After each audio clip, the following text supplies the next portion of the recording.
Welcome to the Salmon Runs YouTube. Enjoy the video. You start by opening Instagram and making sure you're in the correct account. This prevents changing the wrong profile. Once done, check the app is updated so settings match current UI. Next, confirm two-factor authentication access or recovery contact, because Instagram may ask for codes. Open your profile, then tap the menu. You're doing this now so the privacy change applies immediately.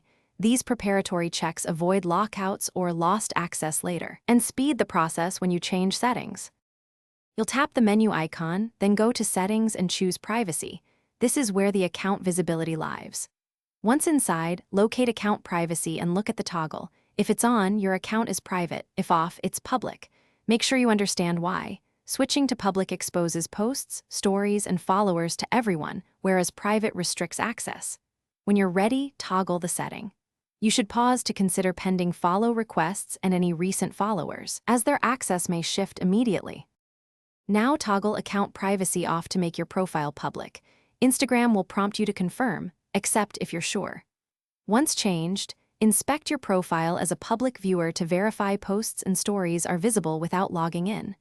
Then review followers and pending requests, removing any accounts you don't want to retain access. If the change doesn't persist, try logging out and back in, clear the app cache, or reinstall the app. These steps resolve most sync errors and save the new privacy. Thanks for watching. Consider subscribing if we helped you.